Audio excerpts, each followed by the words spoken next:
jadi kita tahu nih ukuran perusahaan tuh kita harus petakan. Karena tidak semua produk itu untuk semua perusahaan. Begitu juga dengan bisnis to customer. Tidak semua produk kita untuk semua usia. Tidak semua produk kita untuk semua jenis pendapatan.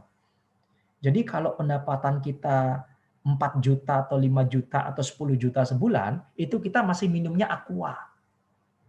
Masih minumnya Aqua. Tapi kalau pendapatan Anda sudah 30 juta, itu kita minumnya Pristine, Bapak Ibu. Nggak mau minum Aqua, alergi. Nggak masuk Aqua itu. Apalagi ketemu sama orang, gitu kan. Apalagi ketemu sama orang, bawanya itu Pristine. Atau nggak minuman Aqua yang ada O2-nya. Nah, jadi ketika Sombong datang, amat. jadi beda produk itu beda ini. Jadi oke, itu segmentasi Bapak Ibu. Itu segmentasi kalau kita bilang. Sehingga pada akhirnya kita cerdas itu mensegmented produk-produk kita. Oke. Nah, ini segmentasi ya. Jadi kita cerdas mensegmented produk-produk kita. Sehingga pada akhirnya kita bisa jeli melihat produk-produk apa saja yang bisa kita tawarkan ke depan customer. Itu sederhananya ya. Jadi kayak saya sering membantu teman-teman sales itu, saya sering bilang, produkmu apa? Produk saya ini, Pak. Oke, kira-kira yang bisa masuk industri apa saja? Oh, industri ini bisa bisnis to bisnis karena saya sering bantu bisnis to bisnis ya. Industri ini. Udah dapat list of customer belum? Belum dapat, Pak. Loh, kenapa belum dapat? Saya bilang, karena belum dikasih sama perusahaan, Pak. Dia bilang, "Loh, kamu ini sales kok minta dicariin gitu kan?" Saya bilang, "Kamu tahu Google nggak?" Sederhana. Tahu, Pak. Kamu browsing di sana. Kamu cari perusahaan ya dengan sektor industri ini. Nah, kamu enter deh, itu keluar semua kok. Kamu list itu perusahaan. Setelah kamu list, kamu bukain tuh satu-satu perusahaan. Itu seorang sales. Jadi kita tahu tuh bisnisnya apa, omsetnya berapa, perkembangannya bagaimana, sejarahnya bagaimana. Karena itu nanti juga akan berperan untuk acceptance kita ketika kita melakukan kunjungan. Oke, jadi itu segmentasi.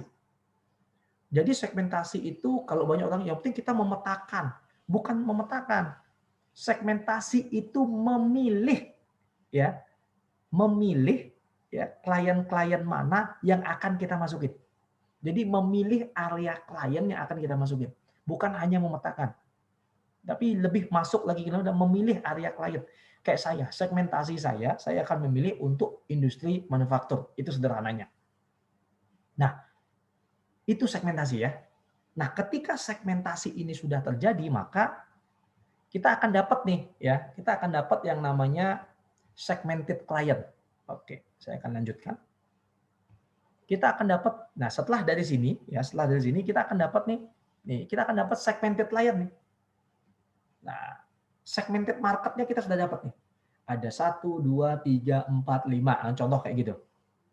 Nah, dari 5 ini segmented market Bapak Ibu, bisa ini bisnis to bisnis sama, bisnis to customer sama. Cuma bedanya kalau bisnis to bisnis itu adalah kayak tadi ukuran perusahaan, jenis industri dan sebagainya. Nah, kalau bisnis to customer itu biasanya adalah usia, behavioral ya gitu ya, tingkat pendapatan, sebenarnya sama aja. Ini kita udah clustering.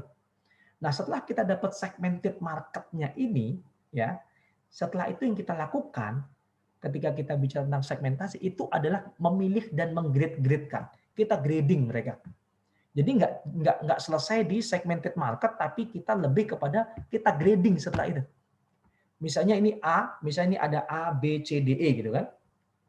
A, B, C, D, E kita grading langsung.